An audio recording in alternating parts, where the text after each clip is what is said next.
Hey guys, it's EPL News here, and welcome to my review of Everton versus Watford. Basically, I thought this was of the two games I've watched to this point was probably the more interesting out of the two. It was a good affair between newly promoted side Watford and Everton, and obviously ended 2-2. Arouna Kone late equaliser earned Everton a point at home to the Premier League newcomers Watford. So Mexican Miguel Layun fired home Watford. He was playing sort of in a number 10 position behind the number 9, so he's probably playing in sort of number 10 position. And then obviously Barkley's absolutely amazing effort brought the home side level before Odion Ighalo's composed finish to the right of the goalkeeper, putting Watford in front, but then Kone snatched a draw at the death with 5 minutes to go. So in the game, I really thought that Everton had a real huge problem in the fact that they're building it from the back. If you look at the passing stats, for example, of Jagielka, Stones, Coleman, and I can't quite remember who the left back was called, but obviously Leighton Baines when he plays.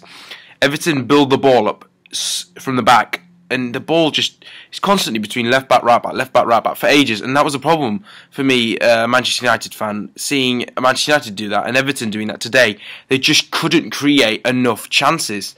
And if you look at Barkley's goal is a stunning effort, an individual goal. Really, it was not even a chance. Really, ridiculous. They keep the ball so much. They've got such good possession. Possession is not a problem for Everton. They will dominate pretty much any side other than your Arsenals, your Chelseas. He will have they will have ball retention, right? But they can't cut and make chances. Lukaku is isolated up top. Barkley, if he's going to be played, I feel like Barkley has to be played in one of a three in midfield. He can't be pushed out left or in behind a striker. In my opinion, I'd rather see Ross Barkley deeper as a deep lying midfielder. He's got stunning long shots, so we can obviously take those long shots from back there. And I feel like that's his position, and that was the main problem for Everton today. They just couldn't create enough chances, and that was the problem. Watford were just sitting in their half and letting Everton do whatever they wanted, and they were cool with that. That was their game plan, and they counter-attacked very nicely and got a goal through Layun, and then obviously counter-attacked again with Ighalo and scored. I'm sorry if I'm mispronouncing his name, but I'm not really sure how to say his name. But and then Barkley obviously scored an absolutely stunning goal, and Kone's goal was a really scrappy one. It was a good goal for Everton. Actually, it was good. It's good to see Kone getting a goal. Obviously, picking up a couple of injuries in the last 2 seasons, and it's good to see him, coming off the bench and having an impact for Everton. I'm pleased for him that he's got himself a goal. But I thought there was some notably good performances from a few players on the pitch. I thought Kapui, or however you say his name, and Berami were both, they were good. They were actually very, very good, those two. They were breaking play down.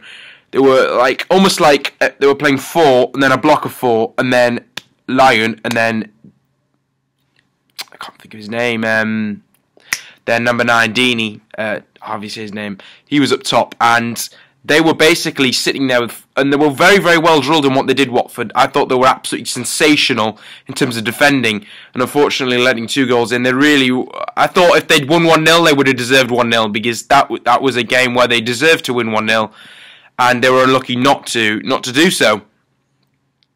But it was absolutely brilliant in terms of the fact that Everton were playing good football. They just couldn't break Watford down, and that is going to be a problem for Everton this season.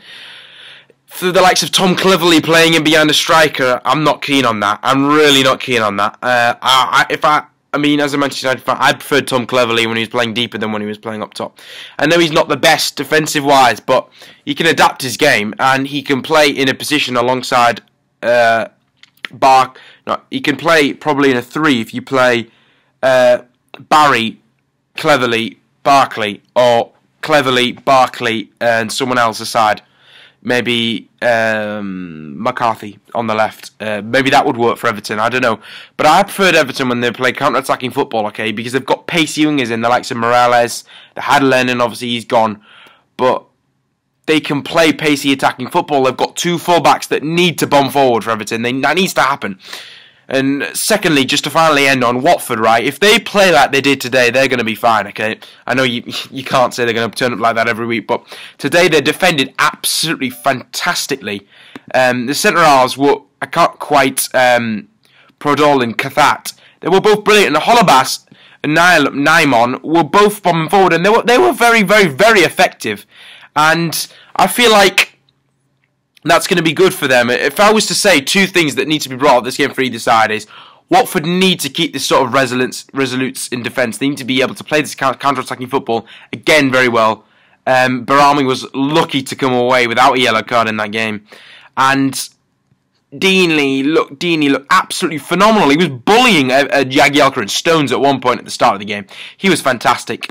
And obviously Lukaku, that's another thing for Everton. They need to sort Lukaku out right. Either you play Lukaku and Kone up front together, which I would do if I was Everton, in a 4-4-2, or you need to play someone in behind him like Naismith, not Cleverly, not Barkley. I just feel like somebody needs to play, like maybe Kone on the right, but playing tuck in behind, and then on the left you play Morales. Something like that, I think would work effectively for Everton. Anyway, this has been Nippy News here. Thank you very much for watching. Please comment, like, subscribe, and have an absolutely wonderful day. I hope you enjoyed this review. Comment down below, Everton fans, your opinion on what you think. I think Lukaku really needs to sort that out. And Watford fans, what are your thoughts on you staying up? I think Watford potentially are going to stay up. I think Watford and Bournemouth are going to stay up. Norwich, I feel, will go down. Anyway, thank you very much for watching. Please like, subscribe, and have